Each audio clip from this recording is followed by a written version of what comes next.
Good morning. It is Monday, June 26th, 7 a.m. New York time. And we're back at it. Welcome all you hunters. Welcome back in. What a great way to finish out last week. We had a great weekend. And now we're back. We're back at it. Live here on the charts. Good morning, everyone. Redhead, Beeswax, Mr. Brooks, Corey, Michael. Welcome in, guys. Doing great. My allergies are kicking in, so I got the sniffles for some reason, and I can already tell I'm going to be clearing my throat a lot this morning. So that's going to suck, but we'll manage. We'll get through it. So welcome in, welcome in, welcome in. Picked up a lot of new subscribers over the weekend and a lot of new Twitter followers as well. I think when, what was it? We were at 300 Twitter followers on Thursday or Friday, and we just crossed 400. So we picked up 100 this weekend. So got another bump. We're up to 250, I think, on YouTube, or right at it. So slowly but surely, our tribe is growing over here. So how was your weekends? What did y'all do? Hope you had a good weekend. We got a lot to cover today. I'm going to show you the trade copier. We've gotten our payout. We've received our profit split. We purchased a brand new 100K challenge. We have our phase 2. So right down here, you can see we still have our $10,000 funded account right here. That's what we're trading as our master account. We have our phase 2 challenge. We have to get 5%, and we can add another $10,000 to our funding.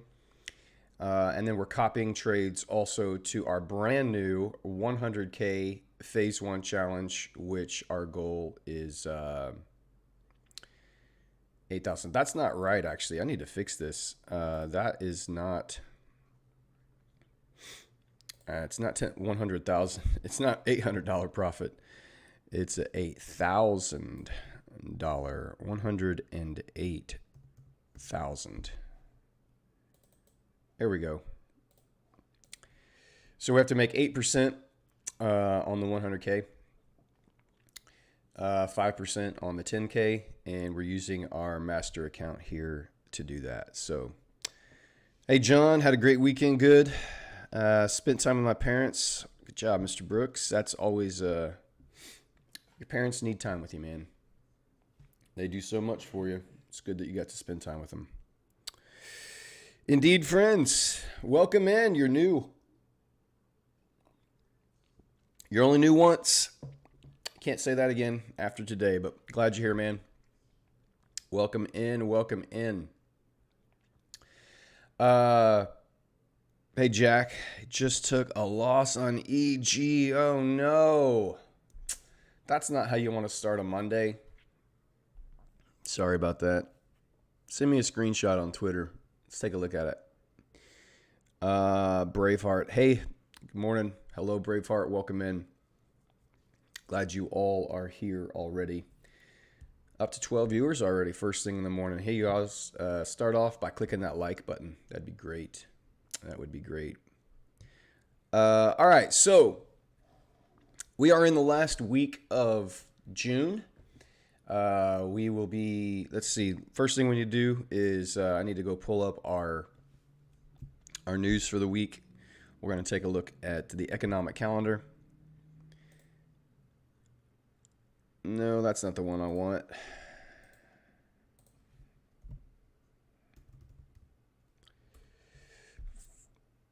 Stand by. Forex Factory. Here we go.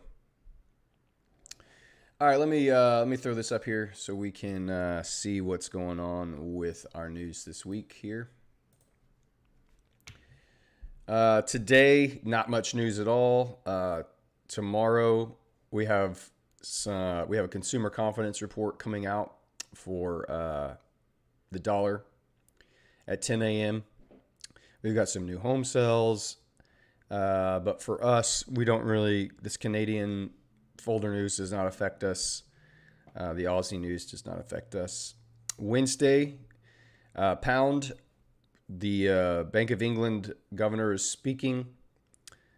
And we also have Fed Chair Powell talking again. So both of those days could be interesting. On Wednesday, we've got, we'll just have to see what that brings us.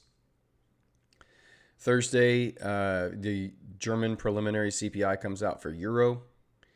And you also have the final GDP quarter over quarter and unemployment claims come out on Thursday.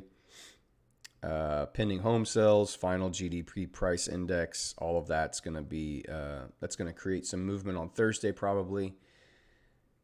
And then Friday, you've got your core PCE price index for the dollar. Doesn't look like there's a flash CPI estimate for Euro. That's going to be a potential mover. That looks about it. So Thursday, Friday, Wednesday, Thursday, Friday, there's not much. Monday and Tuesday this week, I don't know. There's not much going on, so it could just be accumulating and kind of chopping around here Monday and Tuesday until we get to our first. Powell will have his shot on Wednesday to move the market. And then Thursday and Friday with the numbers coming out, those will definitely be days that things get taken care of as well. I'm going to pull up my Social Trader Tools here account. And I'm just going to walk you guys through here how everything is set up now that we have our 100K on here. Let me get this logged in. All right. So here we go. Social Trader Tools. You can see they have reset my funded account. This was the equity and all the stuff that they've taken out. So everything's been reset. So we have our 10K live funded account. We have our 100K phase 1 and our 10K phase 2. These are all the accounts. And then if we go over here to our trade copier, you can see we are copying from our 10K live funded, and we're copying it to our phase 2 10K challenge, and we're using a lot multiplier of 1, which means every lot that comes in, it's taking and copying it exactly the same 1 for 1. And then our 100K account is 10 times larger, so our lot multiplier is 10. So every trade that comes in from our master account, it will increase that lot by 10 onto the 100K account. But they're both turned on, they're ready to go, everything is set up, and they're all connected. So that's all ready to go. Let me get back over here to chat stuff, see how it's going. Deadpool, welcome in. Shafa, on Social Trading Tools, if I would like to risk 1% on any account, which one do I choose? The lot multiplier or risk based on balance? You would choose, if you're wanting to risk 1% on the account you're copying to, then you would choose risk based on balance. And then you would set your percentage that you want to risk on that account based on the balance. So it will look at it will look at the levels that you have coming in from your master account, and it will check your balance, and then it will put in the proper percentage. It'll put in the proper lots to risk for you. It calculates that all for you. So C pound dollar took out the highs, filled in imbalance and displacement lower with fill value gap and breaker. Man, Michael's already on it. He's like, let's trade. All right, Michael, let's take a look here.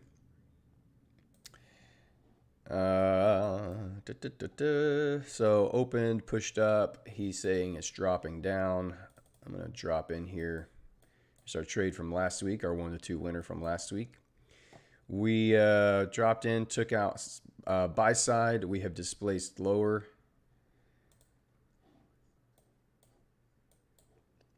So these 4 15-minute candles here drop down. We aggressively ran into buy side, and now we've displaced the lower. This is the new week opening gap over here. We do have a fair value gap left back inside here. There's a little volume imbalance up here as well.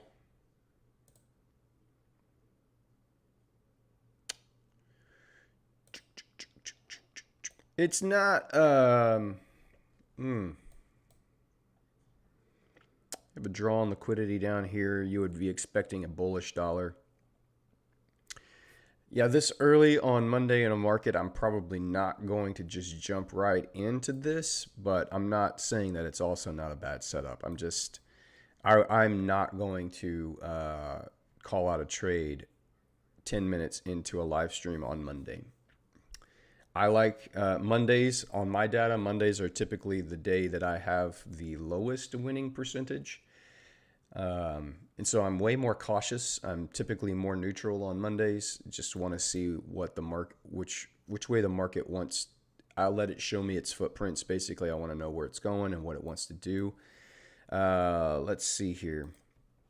Let me jump back up here to the dollar. To the daily chart, Michael. Shafa, I use lot multiplier because I want it to, I don't base it on balance, because as my balance goes up, my risk would increase, and I keep my risk management exactly the same. It's 2% of the original account balance. So if you choose risk on percentage on your balance, as your balance increases and you go up, you get up 1%, 2%, 3%, 5%, it's going to increase your risk, over your overall risk as well. So I keep it exactly the same. I'm risking $200 on my master account. So it's also going to, which is 2% of the original balance. So as my account balance grows, I'm actually decreasing my percentage risk, which is lowering my risk as my account grows. And if I go into drawdown, it wouldn't lower my risk into drawdown. It will keep my risk 2% of the original balance, which will help me pull out of drawdown faster. So for all those reasons, I stick with lot multiplier. I don't want it to calculate on my balance. If I was trading a personal account, I would probably keep it at balance, but the way for me to pass these challenges, that's why I choose that. I trade gold, and we look at US 30 as well, although we haven't taken any trades in the last month on US 30. I've sat through London with the same mindset. Now I'm ready to trade. Yeah, I hear you, man. You've already had a good 4.5 hours of sitting here watching the chart. So I'm not. That's if that fits your trade setup, then I'm all for it. Then you've got to execute your trading plan the way you see it. So last week on pound, we had this big push up, and then we had kind of a small pullback compared to the week before prior move. We had a small pullback. It's left behind a fair value gap here on the weekly time frame. So I would expect some kind of small dip down into this imbalance here inside this fair value gap. So having a short bias here on pound USD, at least in the first couple of days. If it wants to dig in deeper into this monthly fair value gap here, I would expect it to want to come down and dig into this a little bit. It doesn't have to come and fill this whole thing back down, but you could certainly anticipate some sort of taking out last week's low as your first target here, which would be, it's just below this candle here. Sorry, that thing keeps lighting up every time I get over it. Hey, Mexico Max, welcome in. Glad you're here. First time. Welcome in, buddy. Steven, good morning. So I'm a little bit confused. In order not to risk more when my balance growth over time, should I select a lot multiplier? So if you're trying to, it depends. So are you, Shafa, are you copying trades from one of your accounts onto another account? Is that what you're trying to do? I'm trying to understand exactly what that might be you're trying to do there. That will help me answer your question. Jack, 18 viewers in 16 minutes. That's awesome. Yeah. Like I said, we picked up quite a few followers over the weekend. Got some love from Bespoke on a couple of comments and retweets, and so that gave us a little bit more exposure. And in fact, Bespoke actually reached out to me, and they would like to do a trader interview. So I think that's going to happen here pretty soon. So that's kind of cool. That will also help boost some exposure and get some more people over here watching. So just the wording confuses me. Lot multiplier seems like it multiplies my lot sizes. It will. So if you set it to 1, if you use lot multiplier on social trader tools and you set it to 1, it just copies your lots exactly from your master account.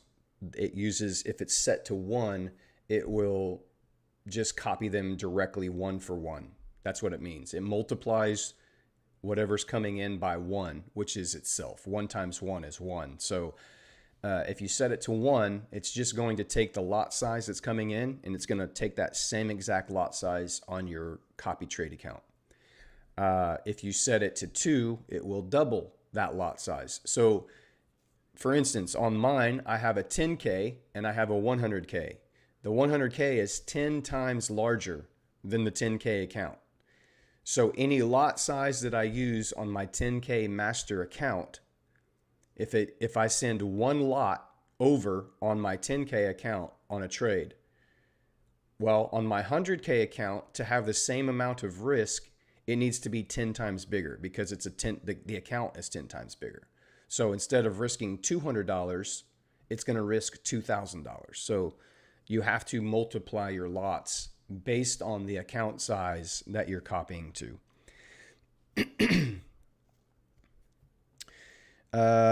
Indeed, friends, saw you on Twitter. Cool. Welcome in. And are the 10K and 100K in evaluation or funded? So I have a 10K funded account that we started this whole thing 30 days ago. So we started with a phase 1 10K funded account for $100. The whole point of this stream, just to be clear for everyone, all the new guys that are watching in and popping in for the first time, I started this stream to show you how you can take the smallest account that a firm has. So in this instance, Bespoke has a $10,000 two-step challenge, classic two-step challenge that it offers. And it's like with their discount, you can typically get them, and they're always running discounts. You can typically get it for right around $100, sometimes a little less than $100. I could have gone in and bought 5 $400,000 accounts and just gotten max funded, but that's not helpful. It's not helpful for all the traders out there who don't have $7,000 to go in and purchase 5 $400,000 accounts. I really want to help and teach all of the traders out there that are starting with these 10K accounts, showing you how you can start with just $100, buy a 10K account, pass that challenge, and then use those profits to start stacking your accounts all the way to reach maximum funding. It's very possible to do this. And that's what this whole stream is trying to show. So 30 days ago, well, just over 30 days, it was like May 12th. So about just over a month and a half, we got our phase 1. We passed phase 1 and phase 2 in about 2.5 weeks. We got funded, we traded, we got a payout. We just got our refund back. We did not get a profit split on the first payout of this. We just got our refund. And so we purchased another 10K account, which we've already passed phase 1 of that. And with the profit split after passing phase 1, because if this reaches 8%, it's because our master account has reached 8%. So we took that profit split and we bought a 100K challenge, and we will start that today is the first day trading that. So we have 3 accounts we're managing: a funded account as our master account that is copying trades to our phase 2 challenge and to our phase 1 challenge. In chat, any of you guys that are in here, as these new people are coming in, if they ask questions and I'm doing other stuff, feel free, if you know the answers to them, because there's probably going to be, and it's fine. New people are going to kind of want to know what's going on and how stuff's going around here. But if you guys can help answer questions in there as well.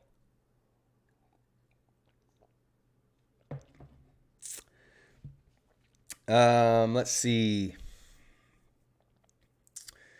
Shafa say I have 10K and 20K. I would like to risk 1% on both and not more. So if it is a lot size of 0.1, then 0.2 on 20K. That's what, yeah. So if you're risking a 0.1 lot size on your 10K, then if you're copying your trades using social trader tools, you would use a lot risk multiplier of 2 because your 20K account is twice as big as your 10K account.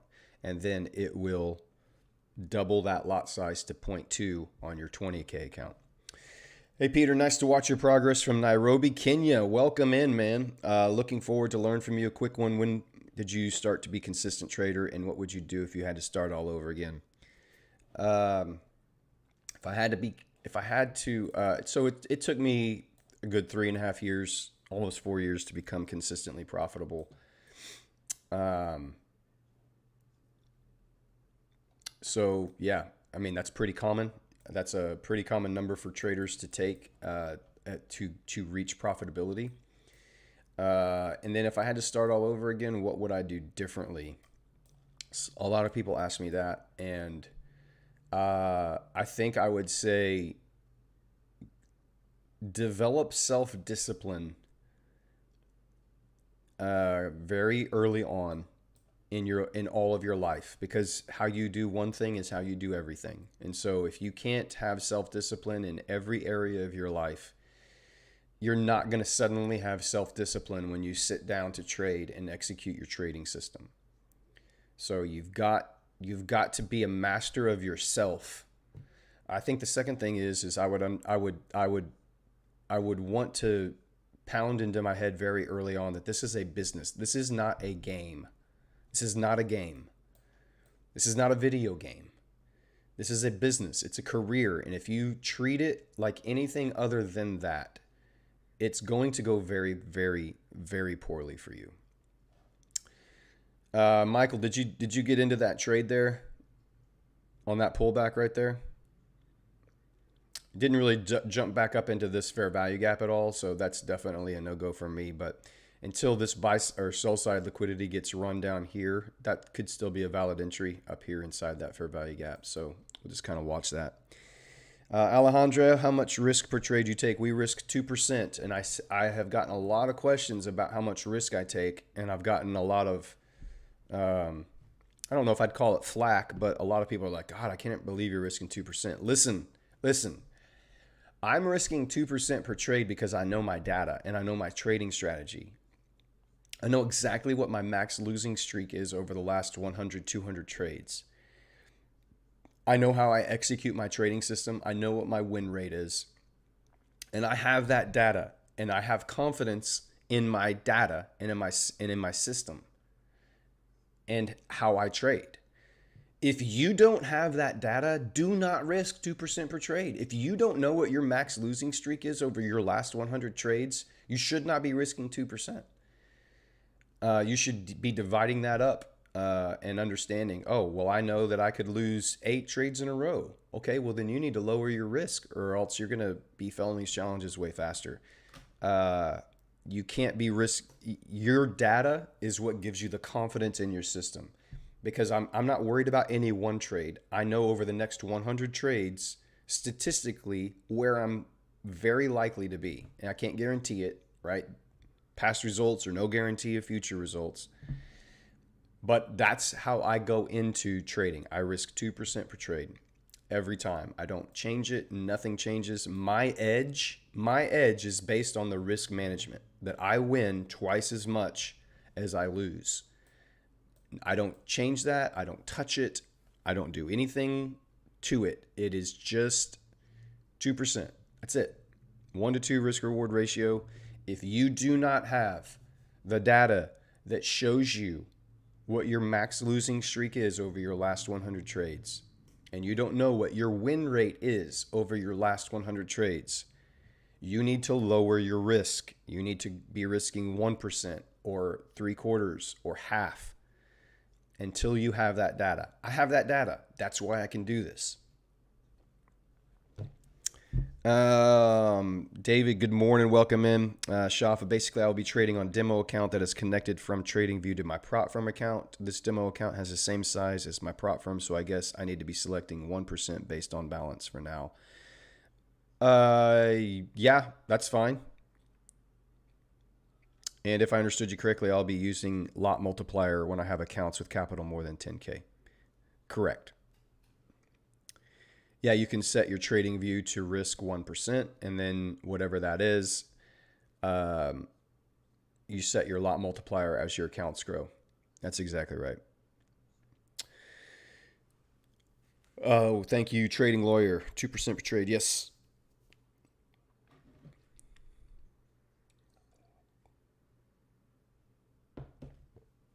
All right. Man, we're up to 27 viewers here. 30 minutes in the stream. Welcome all of you new viewers. Say hi in the chat. I'd love to hear from you.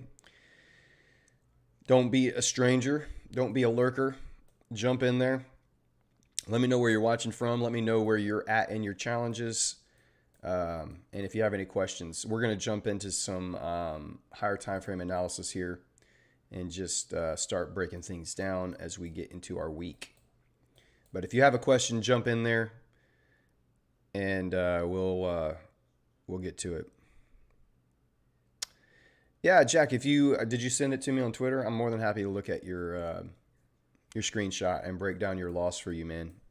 Not that I'll be able to identify it. You've had some great trade setups that just work out. Listen, if you're in here, my win rate is just above 50%. It's like it goes between 55 and 60%. That means out of the next 10 trades that we take, the probability that 5 of them are going to lose is very likely. So I don't come in here and think, oh, this guy's just going to give me winning trade after winning trade after winning trade. We've won 3 in a row without taking a loss to pass these last couple of phases and get funded and get everything up. So, but before that, we had like, I don't know, I think we lost 2 in a row or something. I can't remember. I need to go back and look at the actual data for these streams, but we're 50%. Just assume it's going to be a 50% win rate in here. And I don't know which one's going to win. I don't know which one's going to lose. But with proper risk management, we're going to keep passing these challenges, and we're going to keep getting profit splits. My goal here is I'm not worried about this 10K funded account. I'm worried about passing challenges. That's your only focus, is pass challenges. Don't worry about your funded account. If you're passing challenges, guess where your funded account's going to be? Consistently at 5% or 8% until we reach 2 million max funding. So our goal is always to be passing challenges. And we use the same risk management. Why would we trade differently on our funded account than we do on our challenge account? If the way we trade on our challenge account allows us to make 5% or 8% consistently, why would I change that? That makes absolutely no sense.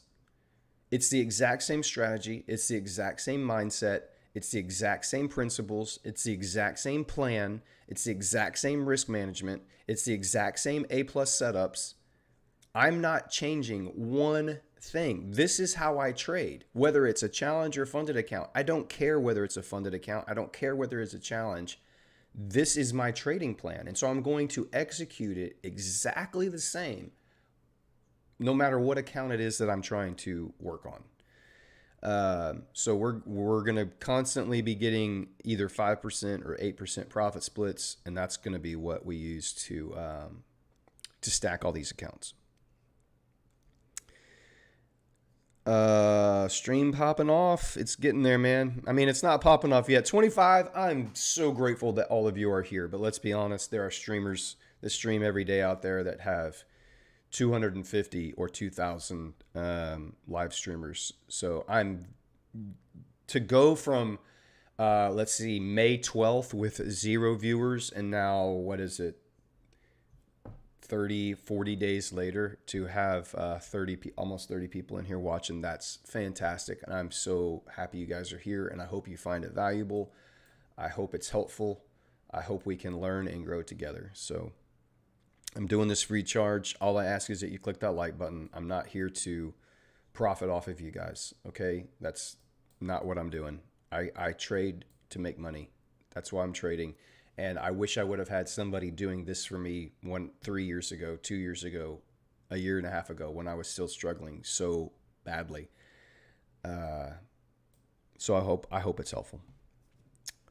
You trade the ES. I will look at the ES. I don't trade the ES, John. I will look at it occasionally, and maybe randomly if I see a beautiful setup on it, I'll look at ES, but not typically. Hey, the Sharp. Good morning. Welcome in. All right, so let's look at our dollar here. We are inside of a. It's really interesting here where we're at with the dollar. I'm going to take some of this stuff off just to kind of clean up everything, and we'll remark it as we go. So up here on the very high time frame, you have these relative equal highs that if the dollar wants to take them out, you can see we're just kind of in this range. We've got relative equal lows below us on sell side liquidity. We've got relative equal highs on our buy side liquidity. Currently, we are inside this fair value gap right here. The high of this candle and the low of this candle is a fair value gap that we're currently, last week's body candle respected, and we haven't breached through that yet. I'm still, I think, more slightly bearish long-term on the dollar. We could have put in a lower high here, and now we just run up, and we could go extremely bullish and try to aim for this ultimate buy-side liquidity up here. But I don't know. Well, I'm more neutral than anything, but I'm probably neutral to bearish on the dollar still currently. We traded through this fair value gap last week. We reached up inside it, respected it, came down, tapped into this fair value gap, and bounced off of it. And we closed above this fair value gap. So now it's like, what's going to happen as we reach back down into this area right here? We've traded through it. It respected it, and then it just traded right through it, displaced above this high. This could act now as an inverted fair value gap. So for ICT students, which the concept that I use to trade this particular setup on this stream is based off of his concepts.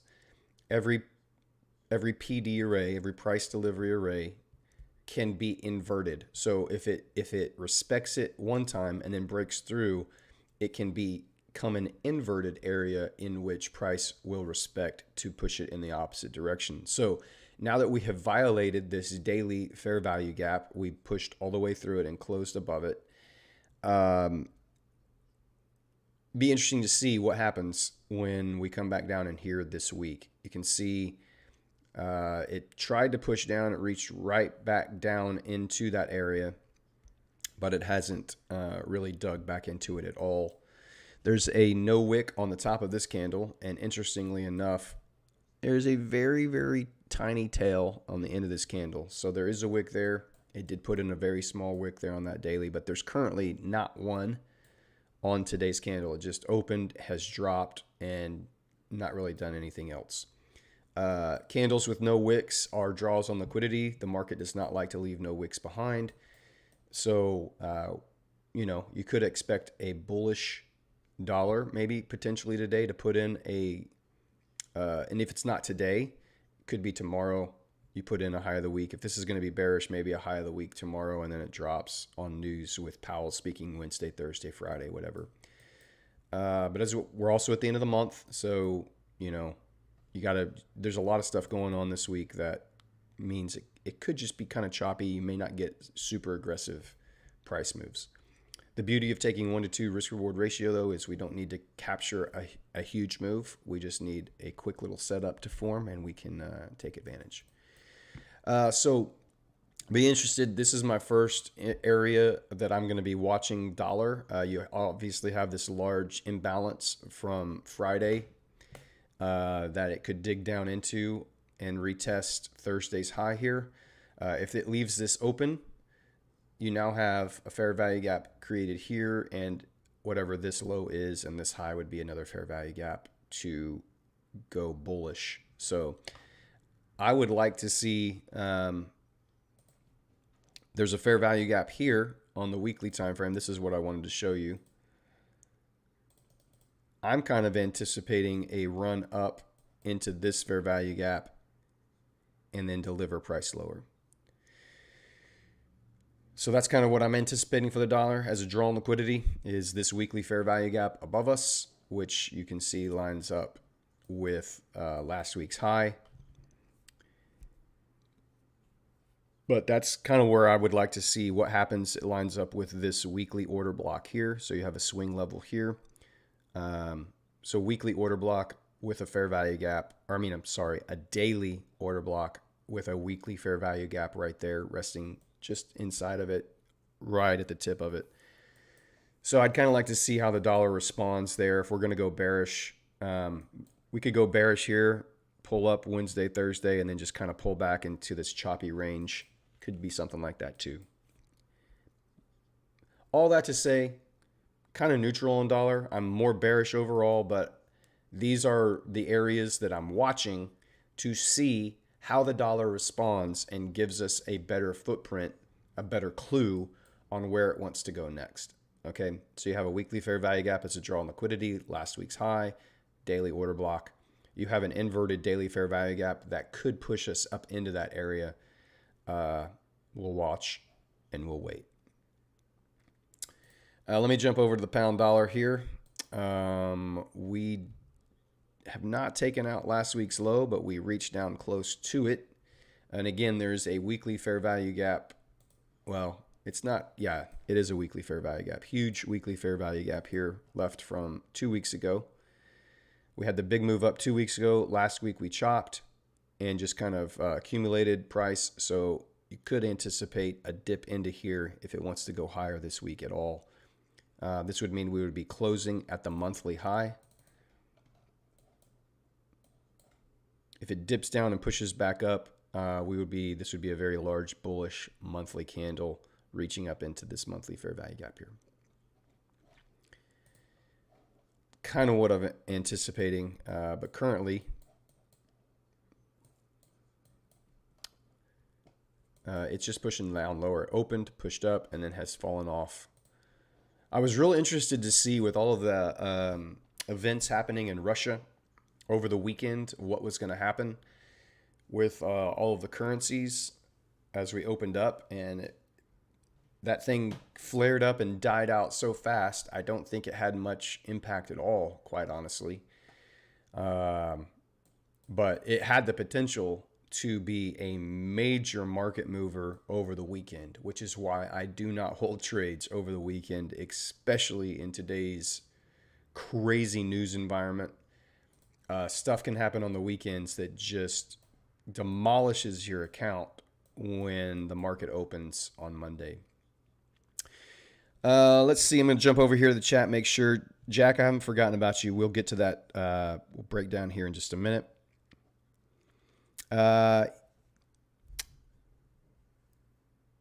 Is that Egan or Eogan? I don't know how to say that. Egan starting a 10K phase 2, also continuing my 10K fund today. All right, man, let's get it. You're on the same stage we are, basically. So welcome in, welcome in. Deadpool, how do you backtest when you're trading different pairs a day? How do I backtest? I don't backtest anymore. So I don't know. I should do a video on how to backtest. But you would just back test on the pairs that you're wanting to look at to see how your setups form on that specific pair, the time of day it forms, etc. But I don't back test anymore. I don't sit at my charts and just back test. I know what my strategies are, and I just execute them now when they present themselves in a live environment.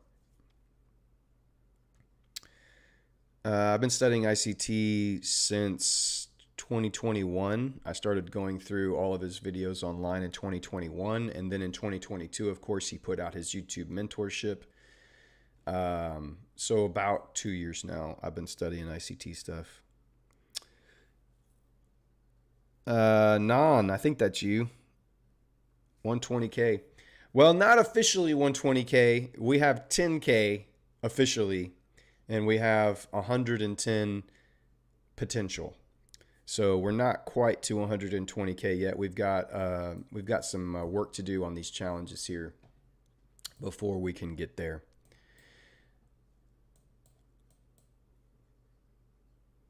I think DXY is going through that inverted fair value gap, says Steven. Yeah, potentially. I think I'm slightly more bearish dollar.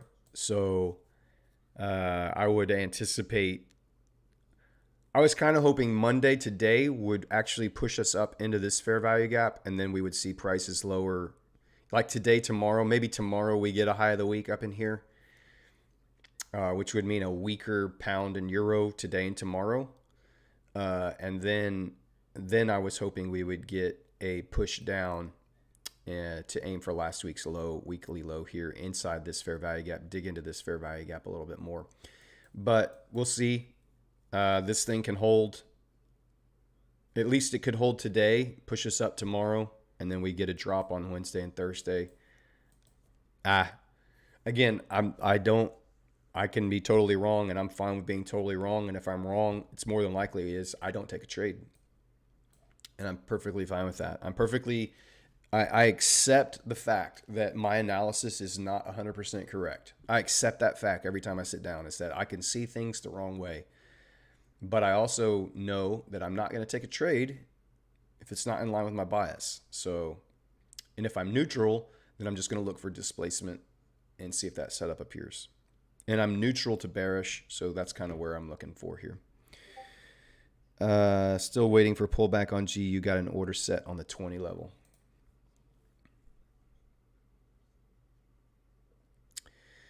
Yeah, I would probably target that volume imbalance, Michael, if I were you. If it were me, that's where I would target, is a pullback into that volume imbalance. If I was going to be looking at this, so if you look at the 30-minute time frame, this is your run on liquidity, and then you broke through, and so you have this large fair value gap here. I would be, yeah, I think I would probably be,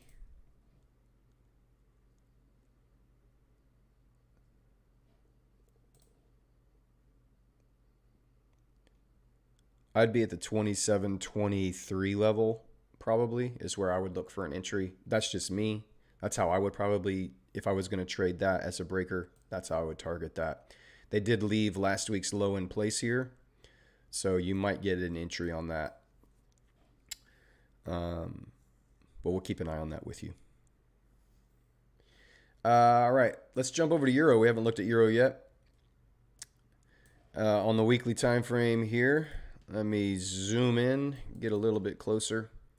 You can see we also have a large fair value gap on the euro dollar, similar to pound dollar here. We pulled up into this weekly fair value gap. We respected it last week. We also respected it. The body of this candle did not close above that. The wicks can wick above fair value gaps. It's the bodies that tell you what's going on. So it respected this weekly fair value gap last week, and it left behind this large weekly fair value gap down here. So again, if the dollar is bullish at all this week, you could expect a drop potentially on the euro down into that level that then pushes euro up into these relative equal highs and this weekly volume imbalance, which is has been my target for euro for quite some time. Longer term, once it gets here, I don't know where it's going to go, but I really do think it's going to reach back up into that weekly fair value gap in the next 6 to 8 weeks. Could be sooner than that, but that's what I am anticipating. Could be wrong. That's what I'm anticipating. So you put in, so if you're looking at this as from a trend perspective, you've had a higher high, you put in a lower high, you did create a new high. It did not displace through there, but you failed to displace below here. You've put in a swing low. When you put in a swing low, the swing high becomes the buy side target. So it gives me more confidence that this is going to be your target. It's just how are we going to get there? When are we going to get there? This fair value gap could be what propels us up into that. On the daily time frame here on euro dollar, you can see this fair value gap has held so far. It's been respected, and you made a higher high. Was this a breaker now? Like, could be. So these three candles ran buy side liquidity, and then we've had a quick displacement away, leaving a fair value gap inside of this daily breaker. So I'm interested to see, is this daily fair value gap, well, it's not even a fair value gap yet because today hasn't closed. But if this closes with a fair value gap here today, if we don't retest the wick on Thursday's candle here, would this potentially be what pushes us down into that weekly side that then runs higher? So Mondays for me are always watching. I'm outlining where the week looks like it could go. Because I tend to be more bearish dollar. I would expect if for the dollar to be bearish, it's probably going to put in a bullish wick and then drop. So that would mean you're going to put in a bearish wick on euro and then run higher. So it's going to be the opposite. So that's just kind of what I'm watching and waiting there. Jump over to gold. Gold took out our sell side liquidity here on the weekly time frame. It had a pretty large drop last week. We still have a little bit of meat on the bone here on this buy side imbalance, along with this volume imbalance right here on the weekly time frame. So it may not be done digging deeper here. You can see we've opened and gapped up on the daily time frame over the weekend. You could anticipate a run on these highs here and these relative equal highs right here. This right here is a daily breaker. This candle, this daily bearish candle right here, is what initiated this aggressive run on buy side liquidity on these old highs, these weekly old highs up here. And then once we had that, price aggressively pulled back and broke through that candle, leaving behind a volume imbalance and a fair value gap. We've never gone back up to that volume imbalance. We've not reached back up into that fair value gap at all. And we've created a lot of relative equal highs up here in gold. So now that we've dug into our sell side targets on gold, we could anticipate a run on these highs, and a tap back in finally into this daily breaker, fair value gap, volume imbalance up here. We'll just kind of watch that. But typically, if we're expecting a bearish dollar, we would anticipate a bullish move on gold here.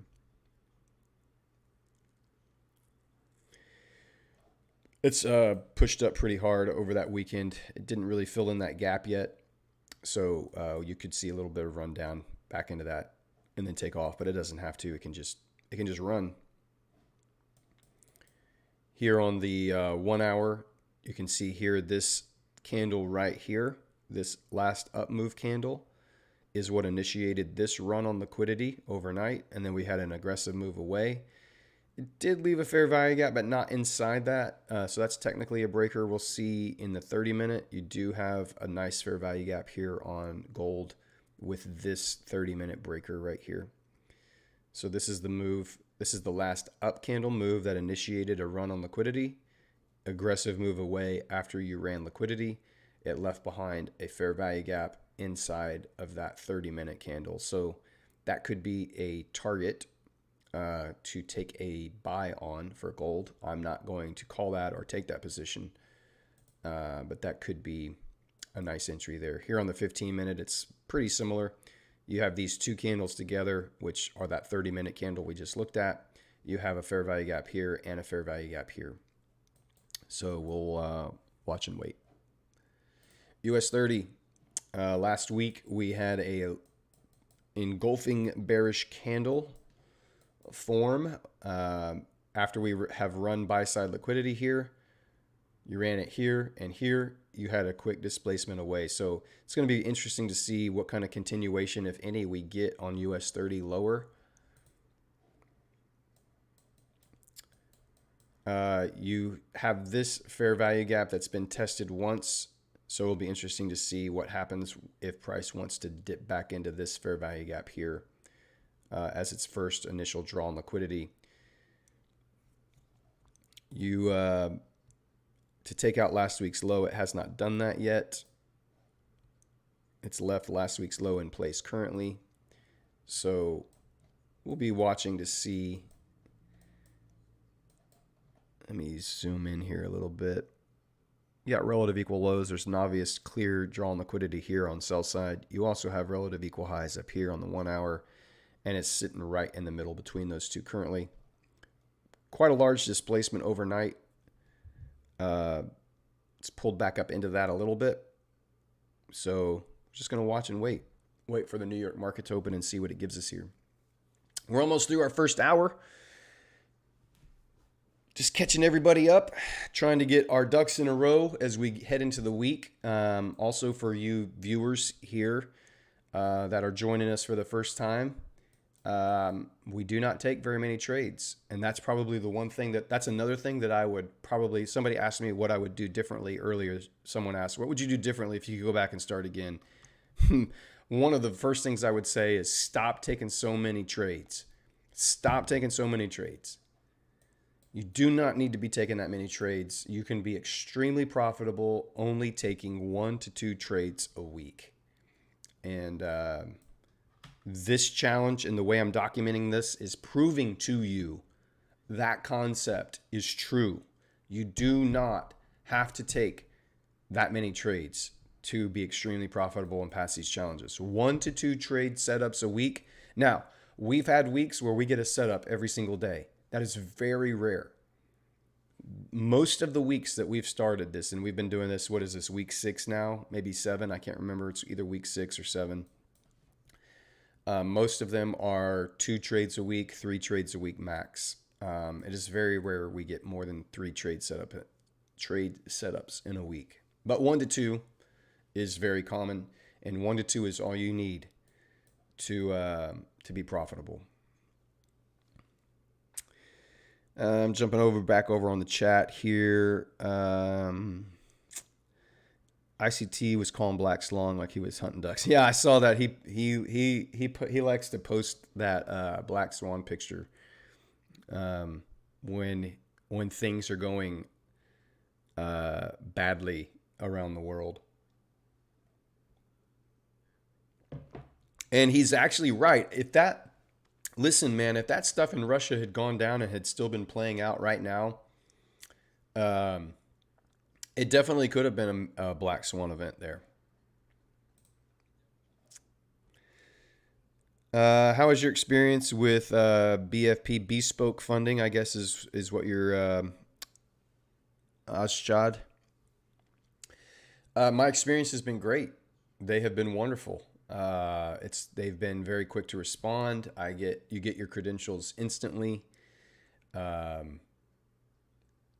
It's been fantastic. Like, I've had absolutely no problems with Bespoke at all. They've been great to work with.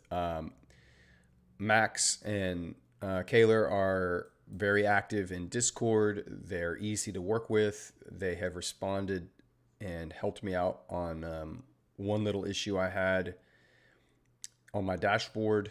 They got it corrected within minutes. The payout was processed quickly. I think they're great. I think they're really, really great. So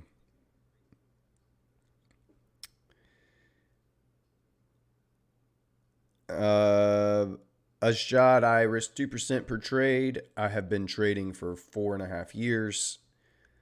Profitable for the last year and a half. My risk reward ratio is 1 to 2 every single time. It's nothing less than 1 to 2. And my win rate is 55 to 60% currently. Do I have a favorite pair? Whichever one is moving is my favorite pair. And the Forex pairs have been trending so well. Euro dollar and pound dollar are probably my favorites right now. They're just moving very well. The US 30 has not been trending, and it's been kind of very choppy and not doing a whole lot. Gold has been stuck in a range here until just now. Since we've started our challenge, this has been gold. Now tell me that's not pretty. Now we found a couple of winners in here, but that's not pretty. So, but pound and euro dollar are moving really nicely. My risk reward is 1 to 1 and win rate is 67%. That's good. You just need, 55% win rate for a 1 to 1 risk reward ratio. 1 to 1, I think it's 55% to be profitable. So if you're at 67, then you're doing well. I'm not here to convince you to trade the way I trade. I'm not here to reteach you a new strategy. If you have it, I'm here to model what a professional trader does when they sit down with the charts, how they look for their A+ setups, how they execute, how they manage their trades, how they manage drawdown, how they pass challenges, etc., etc. I am here to model this whole process for you. I'm not here to necessarily convince you to trade the way I trade. You can trade moving averages, you can trade support and resistance, you can trade Wyckoff, you can trade Bollinger Bands, you can trade VWAP, you can trade whatever. There are traders out there that are very profitable with every single one of those strategies. It's about you. It's about how you manage yourself and you manage your trading system that's keeping you from being profitable. What setup exactly do you look for? Retracement into a relevant fair value gap. Yep. Let's just break down last week's winner here, and I'll show you exactly the setup. This is the setup we look for right here. Let me just go break this down for you, what we were looking at. So during the stream last Friday, we were anticipating a bearish dollar, a bearish pound. And we saw price run this buy side liquidity, reach back up into this fair value gap and respect it. It reached back up in here one time. This candle right here actually took out the high of this candle, which is another run on buy side liquidity. Once we see a run on liquidity like this, we identify where that move started, okay? And we wait for, what we want to see is after we've seen liquidity get run, we want to see an aggressive move away from that run on liquidity. That tells us that this was a stop run.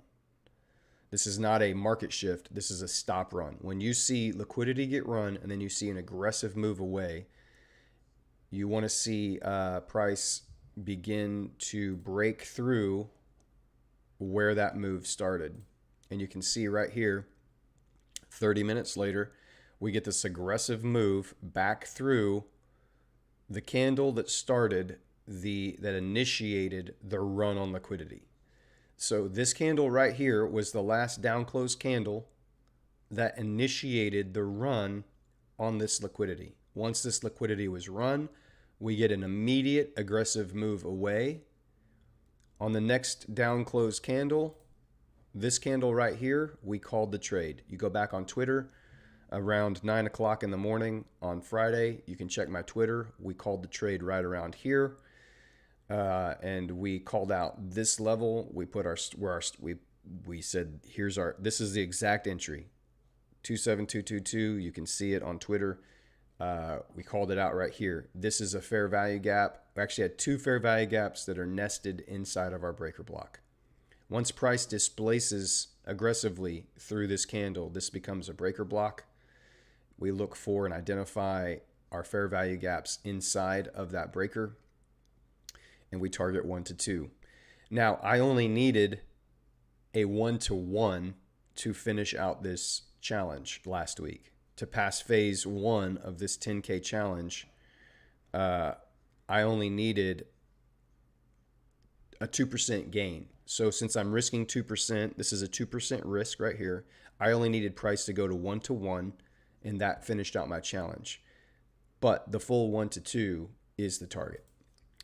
So run on liquidity, displacement away, fair value gap inside of a breaker. That's our A+ setup. We got a sniper entry. It tagged us in right here. Basically no drawdown. We got to our that candle did not take us. That did not get us to our win. It almost got to our win right there, and then it did take us into profit there, and then it did end up. Eventually, you should be at break even. Once this low was broken here, you would be at break even, and then it ended up hitting full take profit around lunchtime. So that's our A+ setup. That's exactly what we look for here every single day. That's what we're waiting for. Currently, Michael has identified a setup. Our chat has identified a setup here on pound dollar where we had this is our run on liquidity that initiated our buy side run. We've had displacement through it. And there's a fair value gap nested inside these. So you have one here and one here.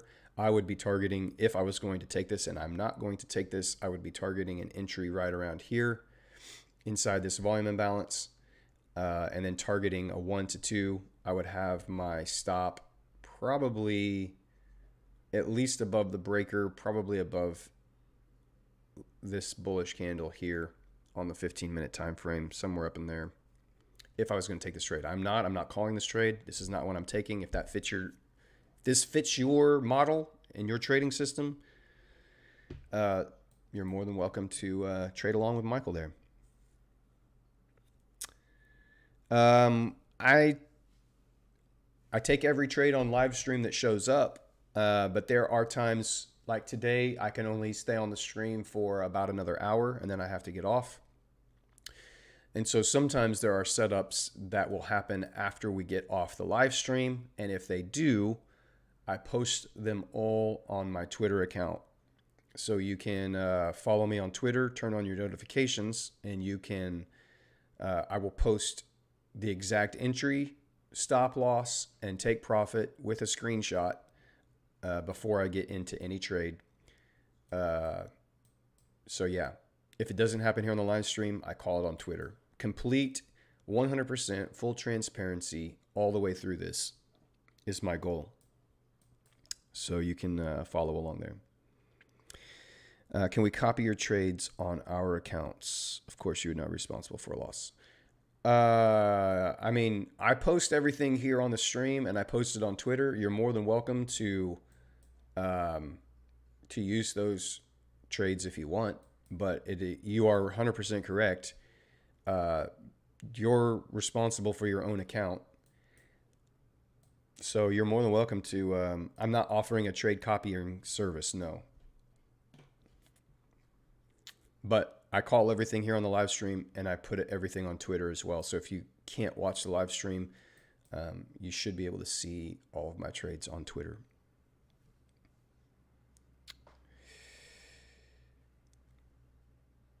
Yes, a trade using a fair value gap inside a breaker.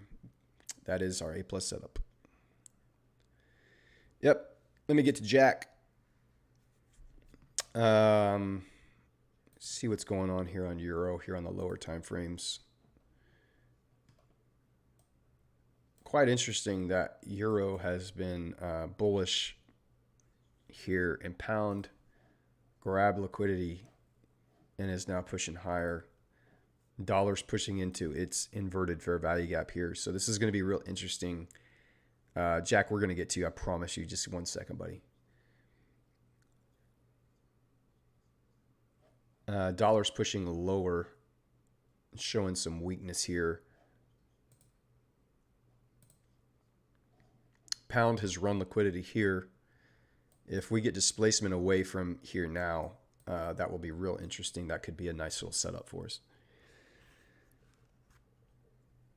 US 30 is the market I use on indices to trade, and we do use that model, yes. If everything goes perfectly well, Ajad, it can be done in 4.5 months, but I've given myself to the end of 2023, so 6 more months, hopefully, or sooner. I am funded mid 6 figures on other firms. All right, let me get to Jack's question here. Jack sent me over this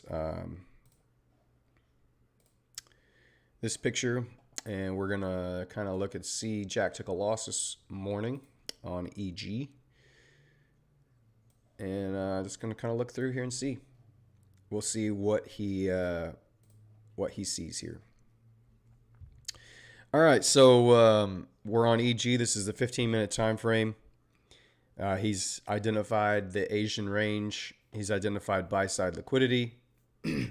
It got run, and then we had an aggressive move away after it ran buy-side liquidity. And he identified his breaker block inside that displacement. So you had run on liquidity, displacement away, fair value gap. He entered just about, inside that fair value gap, and inside that breaker is where he put his entry. He had his stop above the candle that created the fair value gap here, and he was targeting 1 to 2. And you can see once he got tapped in, it basically ran straight through his stop loss. And if you want me to break this down, Jack, here's what I see. Just based on this, you have, I think I probably would have waited for a run on these. A clear run on buy side liquidity for me would have been this. Yes, technically that did run buy side liquidity, but it left these relative equal highs up here that I would have been suspicious of. I think I probably would have preferred, well, 2 things. It's Monday, and I'm just very cautious on Mondays that the market uses Mondays to carve out a range for the rest of the week. So I probably would have been, and this is just hindsight, looking at what's happened here for your chart. I probably would have wanted to see that buy side liquidity get run. You did get quite an aggressive move down here, so I can see why you took that. And it's a valid setup in that it did run buy side. You had an aggressive displacement. There's a clear breaker. There's a clear fair value gap inside there. And like I said, even if I took this trade, I lose 50% of these trades. So don't be shocked when you take this setup and it does not work. Sometimes they just don't work. There is no perfect A+ setup out there that's going to give you a 100% win rate. You executed exactly the way your plan told you to execute, and you took a loss. Now, hopefully, you had impeccable risk management and you didn't over leverage here and ruin your week or ruin a challenge. Hopefully, you just took a regular loss, and now tomorrow you come back and you can identify a new setup, take this loss back, and get you another 1R on top of that. So it's a pretty nice setup. I think I just probably would have waited to see these clear relative equal highs up here get run before I was looking for a move down. So I guess that's the only thing I could look at and point to of what you maybe could have waited for to avoid that. But Not a bad setup. Sometimes they just don't work out, buddy.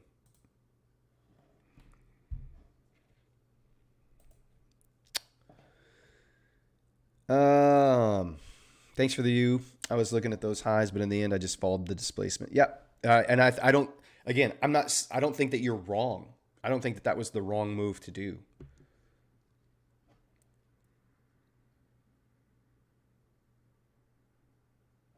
Um, 50K is less than six figures.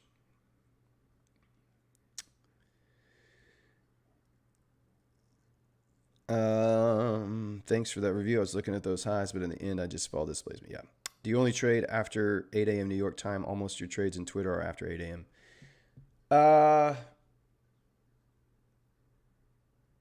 Probably most of my trade setups come in the 8 o'clock. Well, sometime in the 8 o'clock or 9 o'clock hour in New York.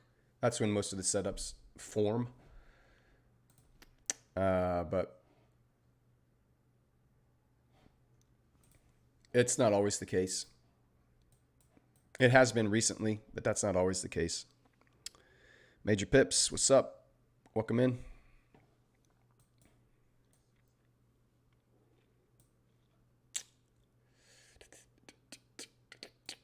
All right.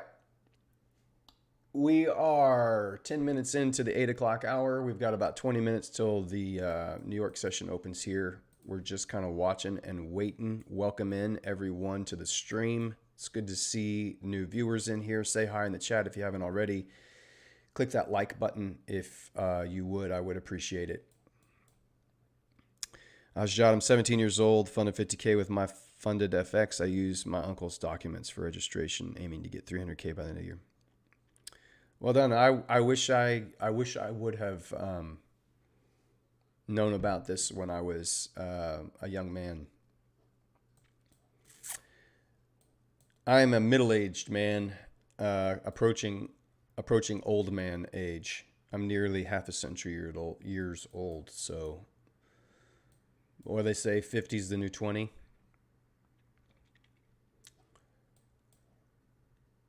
I wish I would have known this when I was 18, 19, 20 years old.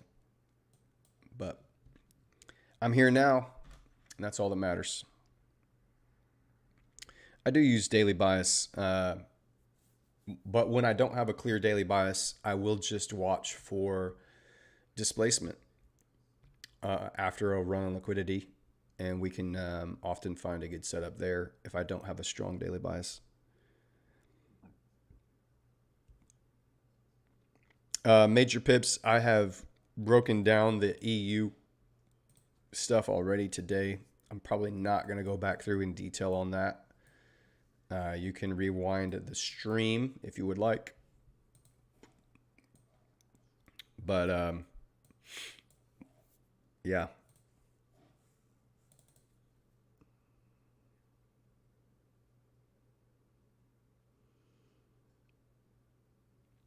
Shad says, I'm from Pakistan. Average monthly salary here is $150. Wow. Then if you have a 50K account, you're going to be living like a king over there. Especially if you can get that to 300K. Bro looking young. Thank you. I'm not 50. I'm 48. I'm almost 50. I just started my 49th year. So I'm about a month and a half into 48. Or 49, however you want to look at it.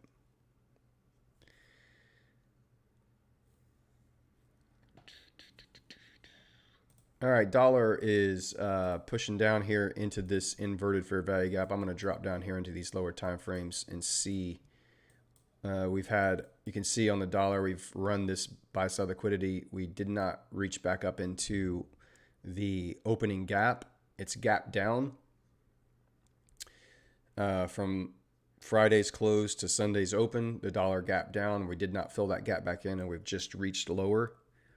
Here, you've got some volume imbalances on the 15-minute. This large imbalance here could be where we see if it's going to bounce, it could reach down into this and then it turns around. But hard to say. Gold 15-minute is not really doing much of anything. It's just kind of bouncing around here, and US 30 pulled back up into this very gap and just has stopped. This would be your drawn liquidity for US 30 currently. This sell side liquidity here. Last week's low.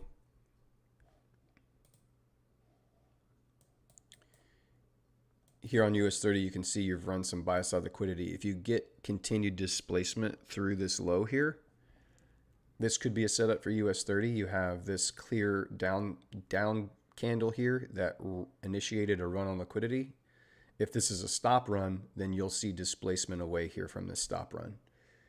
You still have 15 minutes here for the New York 830 open on the indices here. And so if you get displacement away, you could anticipate perhaps a pullback up into there and then run last week's low here.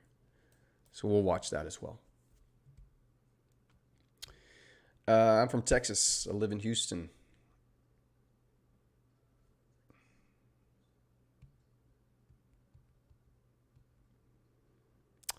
Steven says, the 345 15-minute candle, do you consider it a breaker on EU?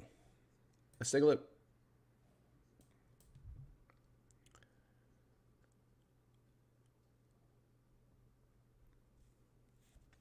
So what Steven is saying is we have this draw on sell side liquidity here. This is the last up close candle that initiated this run, and then we've had displacement away. It left behind a fair value gap inside of this breaker block. Yeah, it's a breaker, and that is a fair value gap inside of it.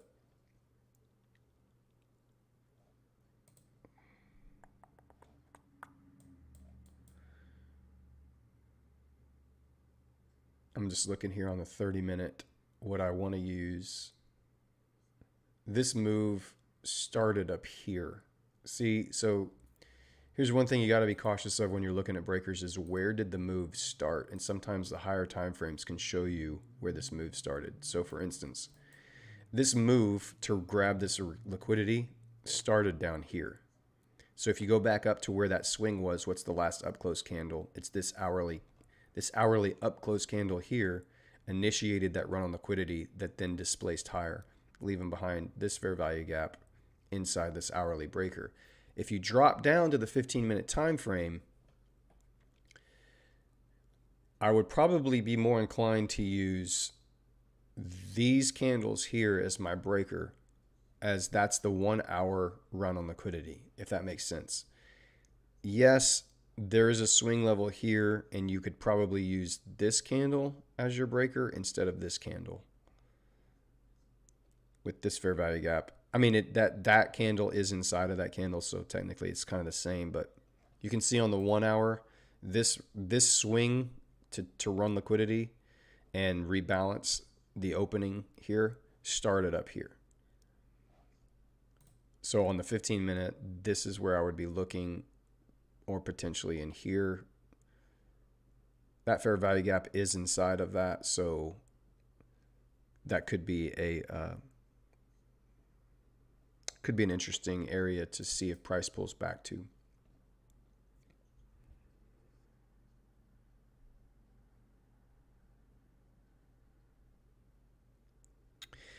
Yeah, I am I'm just kind of waiting here on Monday. Again, I'm very cautious on Mondays to get into a trade. And I think I said this last week. If I wasn't doing this stream for you guys every single day, I've committed to be here every day, Monday through Friday, until we get to 2 million. I'm committed to be here every day, Monday through Friday. If I was not doing this stream, I probably wouldn't even be on the charts right now, quite honestly. Because I know historically what my data says about my win rate on Mondays. It's low. So why would I come to the charts on Mondays when I know my system typically does not work as well as other days in the week on Mondays? So if I wasn't streaming, I wouldn't even be here watching the charts. I'd be sitting on my balcony with my wife drinking my coffee. So don't, just because it's a brand new week, we have a lot of time. We have a lot of sessions. We have a lot of days left this week to find one or two really good setups. So just be patient. Be patient. We are not here trying to pass this new challenge and phase 2 of this challenge. We're not here to try to do this today. We're here to do this in the next couple of weeks. Next 14 days is what we're trying to do. Okay? So be patient. If you want to know how I plan on getting to $2 million, I do have a video on my YouTube page that you can go and watch that lays out the exact step-by-step process of how we're going to get this to 2 million and the amount of time it could take to get there. If everything goes perfectly smoothly. So far, we're basically on track of what that video is. I gave myself a whole month to pass this first funded account right here. I gave myself 14 trading days for phase 1 and 14 days for phase 2. And I did phase 1 and phase 2 in 13 trading days, which is like 16 calendar days, 18 calendar days. So we're a little bit ahead of schedule on where we were hoping to be right now. So everything's going really well. 48, Shafa. So when you turn 48, it means you have finished 48 years and you're starting your 49th year. So technically, I'm started my 49th year, but I'm not all the way to 49 just yet. How many trades do you take a day, a week? I take 1 to 2 trades a week, sometimes 3. 3 trades a week. Well, probably that's a pretty high amount for me to take in 1 week is 3 trades. So again, if you're failing challenges and you're not being able to get consistent payouts, and you don't like that I only take 2 to 3 trades a week, then this probably isn't going to be the channel for you. But I promise you, if you stick around and you watch and you learn, you're going to understand this is how professional, profitable, funded traders trade. The statistics from prop firms prove this out time and time again. The traders who are only taking 10 to 12 trades a month, they are the traders that are consistently getting payouts, and they're getting the majority of the money that's being paid out. And the statistics prove that out. So stop taking 2 to 3 trades a day. You will watch your entire trading career will change. I promise you. Good morning, Sam. Welcome in. Lucifer, welcome in. Thank you guys for being here. Is the opening of the market in futures the same time as in Forex in general? So the kill zones, ICT's kill zones for Forex is 7 a.m. to 10 a.m. New York time. That's why I get on here at 7 a.m. The futures is 8:30 to 11:30. So it's a little bit different. You're not getting displacement here on US 30 that we talked about. It ran this liquidity here up into this fair value gap, but we haven't gotten displacement yet below. So there's nothing happening there. Gold ran a little liquidity here, starting to pull back. We're just going to kind of watch things, how they play out here as we get into the 8:30 market open for indices. See if there's any movement that comes in.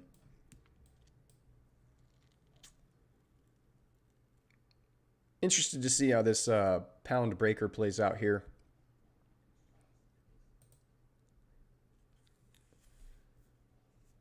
Really interested to see if this pound breaker plays out and we get some aggressive move away, what that does here to euro now that we've run this buy side liquidity on the euro dollar. So this could be an interesting, if this is a stop run.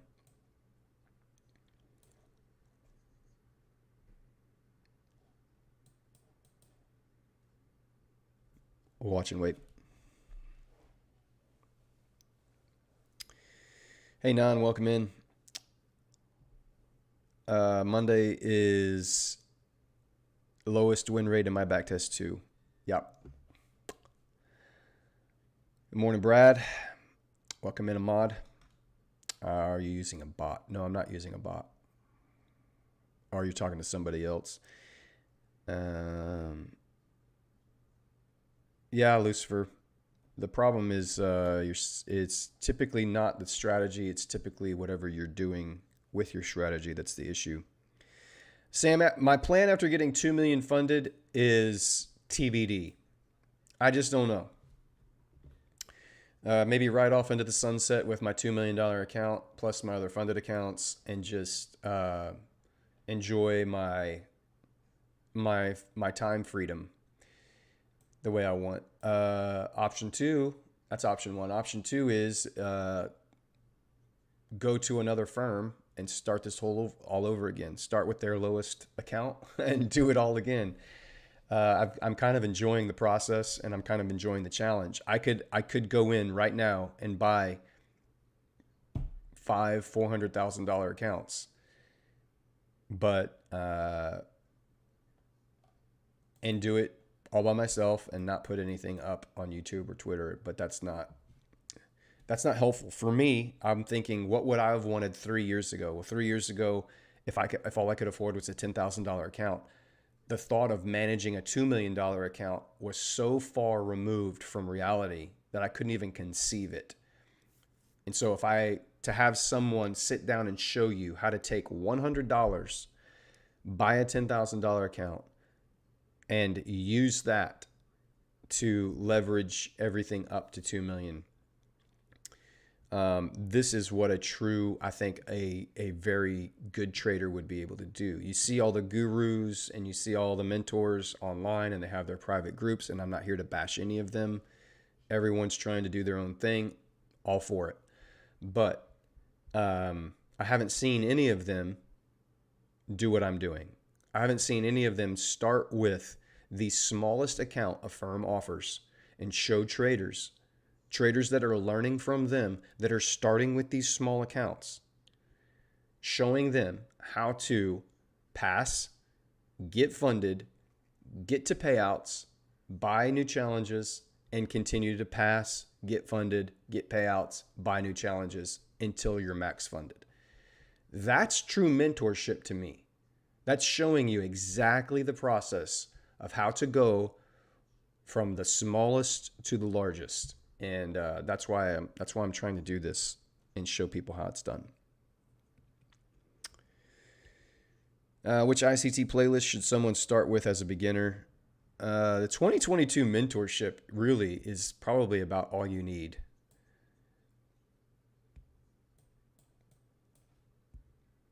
That's probably a great place to start. I don't think you really need much else besides that.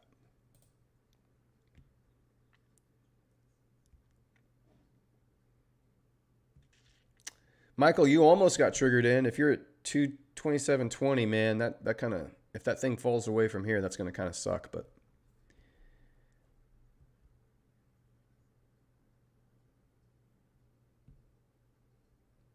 I know it's so weird. I don't understand why GU is falling so hard with the dollar's weakness here.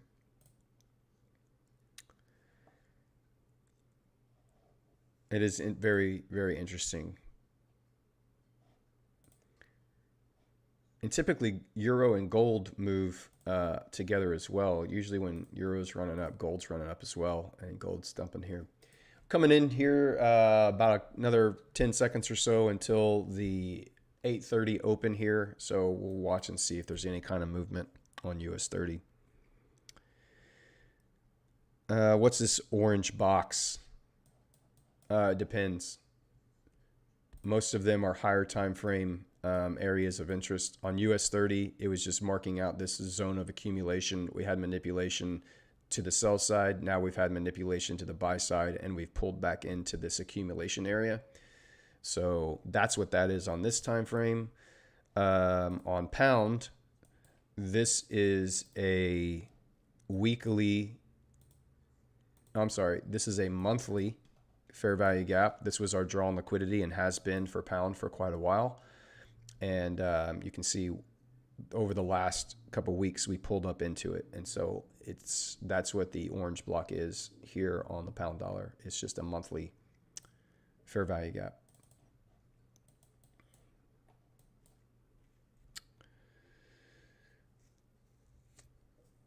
I enjoy the process too. It's the beautiful part of the journey. It really is, man. Michael's right. 2022 is the most beginner friendly.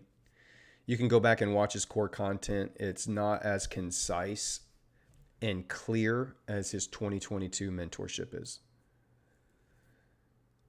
The sniper series is really good too. 2023 playlist hasn't been very helpful and has probably caused more confusion than the 2022, quite honestly, for a lot of people. Swerve by half a pip. Yeah, look like it. I don't know, man. If the dollar's going to keep falling here, you're probably going to get tagged in, but it's just carving out a range. You can just see we're in this range right here. It's just moving sideways right now. Highs, lows up here. You've got relative highs up here. It left in place. It didn't take out those highs here, and it didn't take out the lows here. So we're just in the middle of a range here on pound dollar. This is another reason why I would not be too excited to want to jump into a trade just yet. You have liquidity draws on both sides, and it's just unclear where GU wants to go. EU has run that liquidity. It's run back up into this volume imbalance here, so almost filled it in. We'll see what happens as we reach up into that 15-minute order block right here. Because it has these equal lows down here on euro dollar, I'd really be interested to see if we get some displacement away from here. And if we did, this would be a beautiful little breaker to target if we get some displacement down quickly away from that area.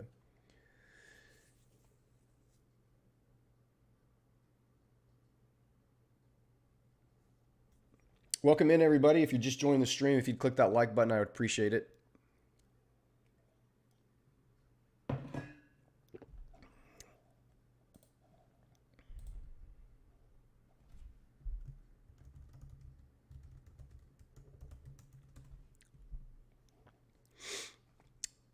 Answering a couple text messages here real quick while we're taking a pause.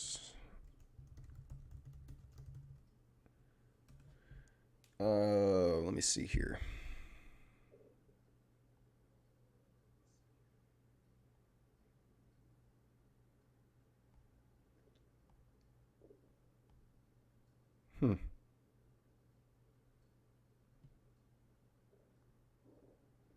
Yo.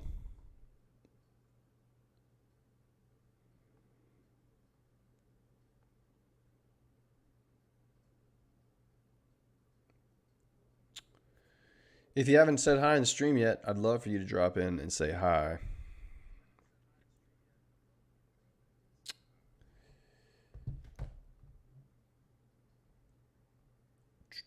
I can stay on for about 30 more minutes, guys, and then I'm going to need to get off here for a bit. Let me answer this text real quick.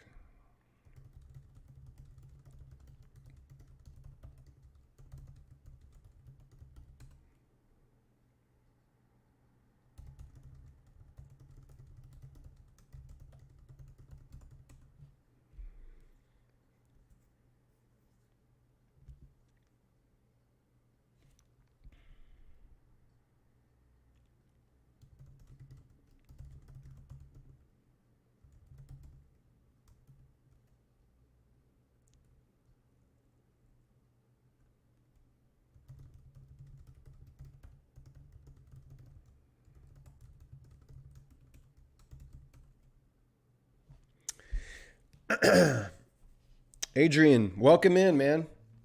Thanks for stopping in the chat and saying hi. new to the channel. Everyone was new on one day. So today, I don't know if this is your first day in, but I'm glad you're here. I'm glad you're watching. I hope it's helpful.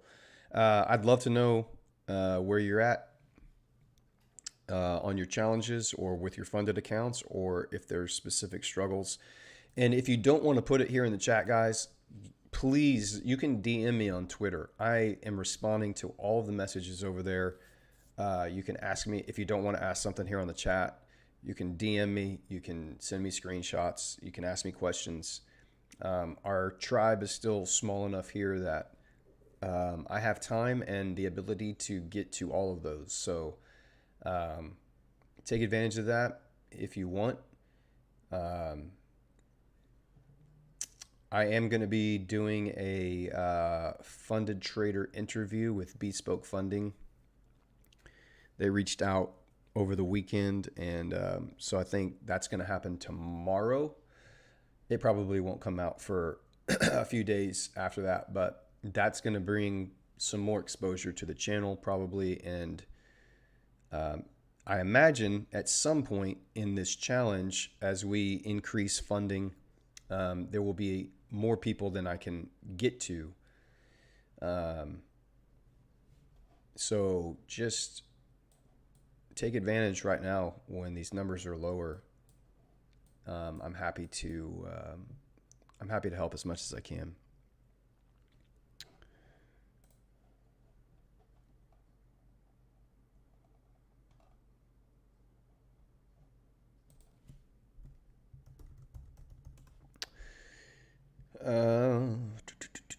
EU buy. There's no EU buy. Not for me. I mean,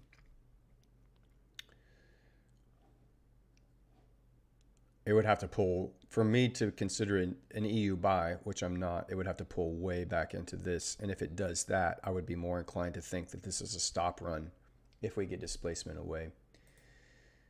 US 30 here has done nothing.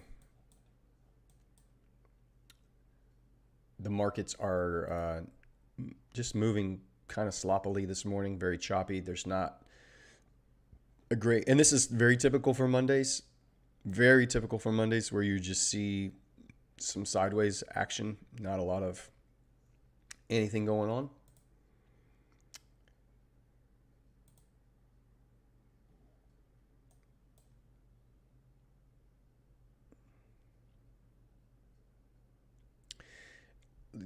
Shafa, the gold situation I have been frustrated with as well, because it just never retraces. It never returns. It did here. This was a nice little return. You had a run up, run on sell side liquidity here, aggressive displacement away, and then it returned back into these fair value gaps inside this breaker here. All of these candles together is a higher time frame breaker. These 3-hour, 1-hour candles. We identified this last week. This was your move to get in.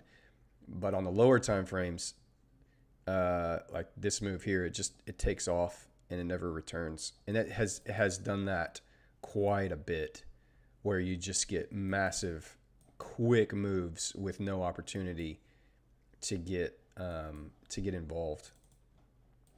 And that's not always the case for gold, but it has been the case for gold. Dollar hasn't reached down yet into this volume imbalance. You could anticipate that as a draw on liquidity. This swing low here with this volume imbalance right below it. You have this order block with multiple volume imbalances here inside. And then you have these further down here. So I don't know that dollar's done.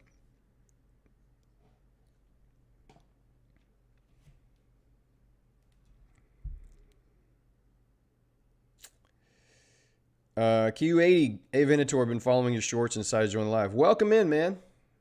Glad you found this place from the shorts. If you haven't followed on Twitter, follow me over there too, because I post all of the trades. Any setups that happen off of the stream here, we post on Twitter as well. We post everything on Twitter, even if we're on the stream. But if it happens while we're off, we post everything over there as well. Shafa, so if there's another value gap that is created after the first one, it will return to the next one, not the one before. Even right now, if you check it, return to the next fair value gap and left the big one untouched.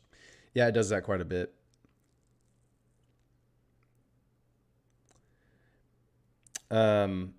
I don't think we've taken any gold trades on this stream. I have taken a few gold trades in the last month on my other accounts that have been profitable, but I don't trade gold much, but I do like to watch it. And when you can get the right setup, it is usually very powerful.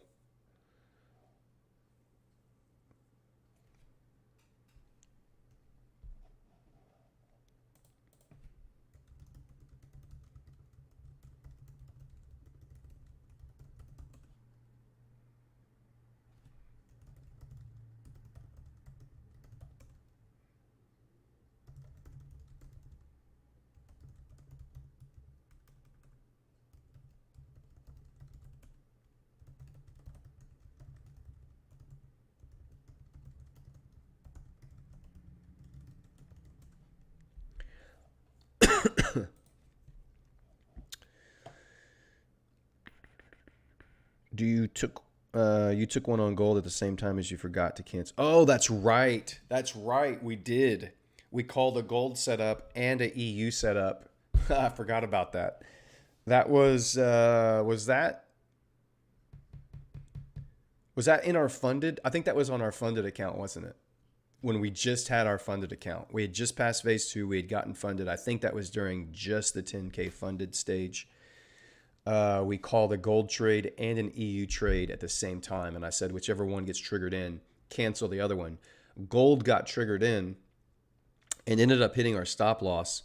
And I told everyone to cancel the EU trade, but I indeed forgot to cancel the EU trade. And we could have gotten burned really bad. EU got triggered in and ended up being a win. So we called 2 trades that day. One lost, one won. And I shouldn't have been in the EU trade, but I was, and it ended up being a winner. It could have been really, really bad. Shuff, I was only trading indices before, but now I switched to Forex and gold because what I see in indices now is just chop. Yeah, it is very choppy over there. It has not been moving very, very smoothly. It's hard for me to see setup. I just leave the chat because otherwise I'm trying to force something that's not there. Yeah. My win rate on 1 to 2 risk reward is just right at 55. It hovers between 55 and 60%. Currently, for all of the stages of this challenge, we're at 55%. I need to go back and look and see it. Maybe 60%, but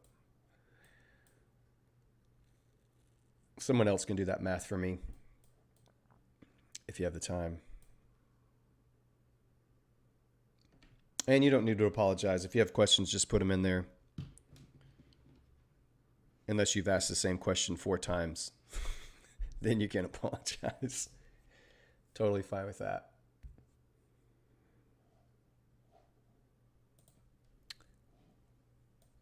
Pound dropping again. Dollar climbing back up here. Interesting to see what's going to happen as EU fills in this volume imbalance. This was the EU interest rate decision. That's what these big gaps are here. That's why it fell so hard. Was it interest rate or was it employment numbers? I don't know. It's some kind of news event right here. I think it was interest rate decision. The EU interest rate. So since that drop, you can see we've just been climbing back up to fill in this big imbalance. So we'll watch and wait, see what happens there. This breaker is holding. It's reaching back up into the very first fair value gap here of this. These 4 candles here are your breaker. They initiated the run on this liquidity. So you have buy side liquidity here. This is what Michael was looking at earlier in our chat. Run on buy side liquidity. You had aggressive displacement away. Here's your energetic quick displacement away. This is your breaker block right here. And you have fair value gaps inside of it. It did reach up into that fair value gap of the lower part of this. All of these together are your breaker, and it's respected that and fallen away. It may still dig up a little bit deeper, but it's left the sell side liquidity in place down here. This is last week's low right here. It left that in place. It did not run that yet on this candle. So you do have a clear draw of liquidity there for a target.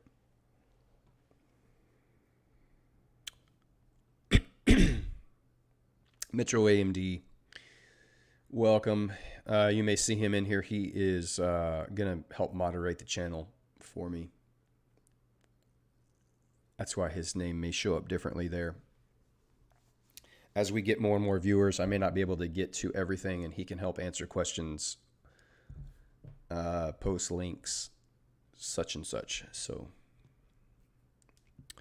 Non says backtest 99 trades, win rate 58% too. Interesting. Yeah, I mean, I think that's pretty consistent, Non. I think this strategy is, if you can execute this system, 55 to 60% win rate is what you should expect. And if you, again, that's all you need. You need one setup. You just need one setup. You don't need 5 different strategies. Just focus on one setup. Master one strategy. One. Trade it for the next 30, 60, 90 days. Just pick a number. Just trade that setup exclusively. Tell yourself you can trade this setup 3 times this week. I promise you, so much is going to change for your trading. Master one setup, take fewer trades, only take the best, the most clear A+ setups. Aim for the 1 to 2 risk reward ratio, low hanging fruit. It's going to change so much for you guys, I promise. Euro pound running, so euro is strong today in comparison to pound. If tweak some data, then win rate can reach 63%. What about if you don't have an edge? Do you recommend to take the same strategy? Major pips, I'm not. Let me think through your question here. What if you don't have an edge? Do you recommend to take same strategy? I'm not sure if you're asking me, are you asking me, do I recommend to take my strategy? Or are you asking me, should you stick with a strategy that doesn't have an edge? Because if that's your question, no, you should not stick to a strategy that doesn't have an edge. Why would you only want to trade a strategy or a system that gives you an edge? Now, here's the thing. Most people think that the setup is your edge, and that's only a part of it. Your true edge is your risk management. That's where your true edge is in risk management. So that's what I'm saying. You could have a setup that gives you a 40% win rate. But if your risk management is you have a 1 to 3 risk reward ratio and you execute it consistently, a 40% win rate is profitable on a 1 to 3 risk management trade setup. So that's why you gotta be careful there. So if your actual trading setup, that the entry setup that you're looking for is not like consistently profitable, like over a 50% win rate, then your risk management has to be that much better, and your risk rewards have to be higher. If that makes sense. So I don't know if I explained that too well. I need to think about how to rephrase that and say that better. But Toxie, if you take someone's strategy that has an edge, you have an edge. You're exactly right. More important is psychology. Yep, I can teach you exactly how to do I can teach you the setup right here. And I can teach you everything that I do to be profitable. And you can still fail these challenges because it's more about what's happening up here between your ears than it is about your actual strategy. I hear my doggies coming down, and so for those new to the screen, I have a couple doodles, and every morning they need to come to use the restroom, and to get out to my office is right outside our back door here. So I'm going to let them out, let them do their business. and then I'll get back on for just a few minutes. Don't go anywhere. Stay tuned. I'm just going to take a real quick break here and let them do their thing.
All right, we're back.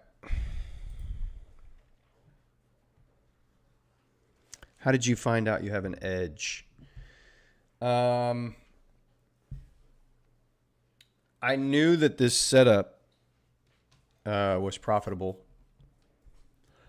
and that my biggest fault and failure was my execution of it and my ability to manage my emotions and execute and follow my rules.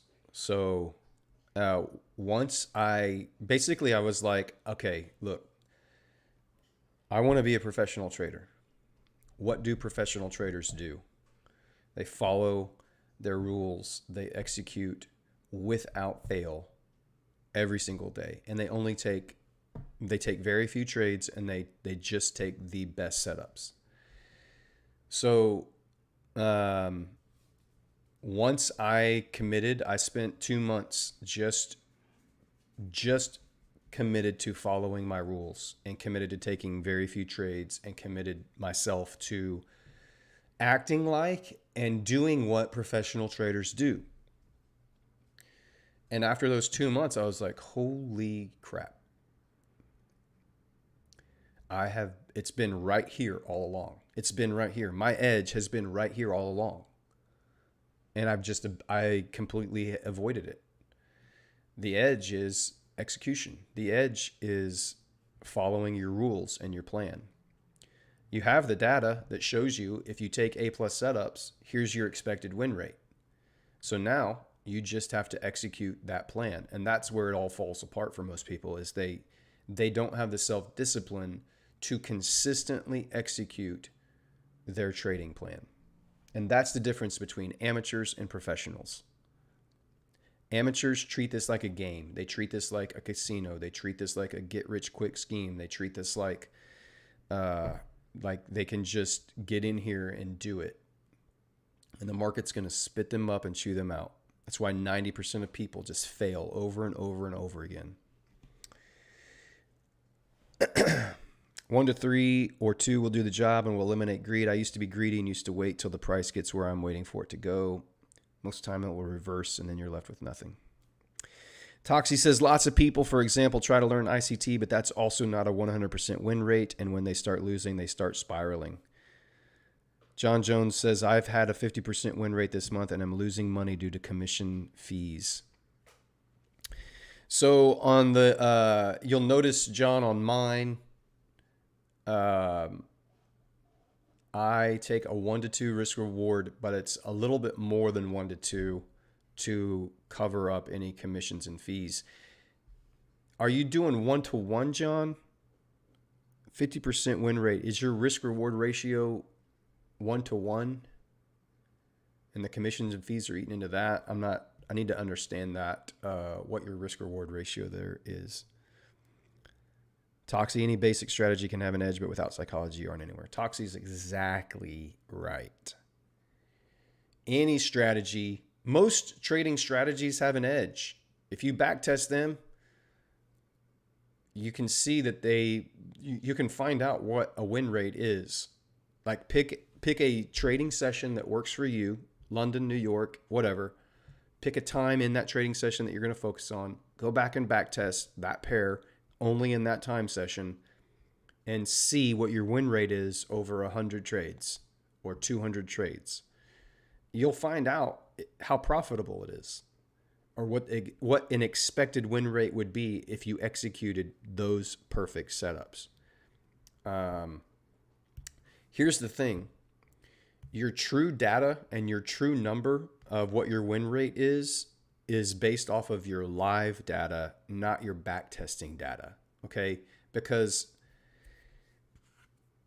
when you're back testing, you don't have the emotions that go into live testing or live trading.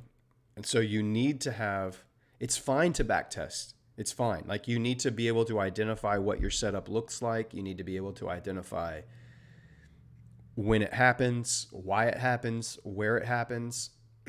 So backtesting is important for that. But backtesting cannot give you the live environment data that you have to have, because when you're live, suddenly you are now the variable in the equation, and you are the reason that you don't execute, either from fear or greed or anger or arrogance or overconfidence, whatever it is. You are the variable in the live market that screws everything up. So you've got to get your data on your system in a live market to know if you have an edge or not. That's why I can risk 2% per trade on all of these accounts, because I know what my data is. I know what my numbers are in a live executed market. And I know what my max losing streak is over hundreds of trades. And so because of that, that's why I have the confidence to have the risk management that I do. If you don't have those numbers, you should not be risking what I risk. No, it's typically more. I don't have a fixed risk reward. It depends on what the price action looks like. Okay, I see what you're saying. So, 50% win rate, but you're losing money. So what that tells me, John, is that you're not winning more than you lose. If you have a 50% win rate, it means your overall risk reward ratio combined is got to be around 1-to-1. Some trades might be 1-to-4 or 1-to-5, but cumulatively, it sounds like, I mean, that's the only reason that I can think of that you would be losing money with a 50% win rate, is your risk reward, your overall cumulative risk reward ratio is 1-to-1. So I would go back and look at those numbers and see, but that's the only thing that I can think of that would be why. Which is why I go to one, like I just have a set risk reward ratio. I know when I win, I can look at every one of my challenges. I can pull up my accounts and show you my risk reward ratio is over 2. So,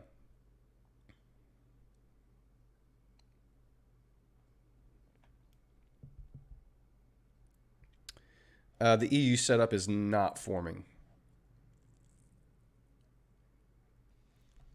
We need some massive displacement away from this high for our EU setup to form, and it hasn't occurred yet. And I'm about out of time here for the live stream this morning.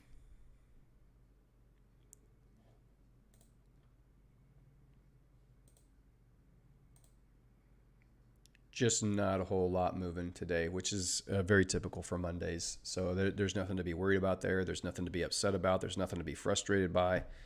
This is just a typical Monday trading session. So nothing to fret about. We're all good. Everything's fine. But I am probably going to have to call a stream here for now today. For all the new guys, welcome in. I hope this was helpful for you to understand this is what trading looks like for new people. This is what happens when you're a professional funded trader. You come and you sit and you watch and you wait. We are hunters. That's what Venator means. It means hunter. We're here to hunt. We're sitting in our tree stand, and we're going to wait for that trophy buck to walk out. And when he does, we're going to take him down. But until then, we just sit and we watch and we wait. And we enjoy each other's company in the chat. So I'll be back here tomorrow morning at 7 a.m. New York time. So come in, drop in, say hi. We will be back on the hunt, and we will find, I promise you, we'll find a setup or two this week, and we will take advantage of it when we do. Just have to be patient and wait for that. But you guys enjoy the rest of your days. Follow me over on Twitter. I'll be posting over there all day. If something does happen to form up here the rest of this morning, I will be sure to call that out on Twitter and post screenshots over there. But for now, I'm going to get off and run and go enjoy the morning with my wife. But we'll be back tomorrow. So you guys, happy hunting. Be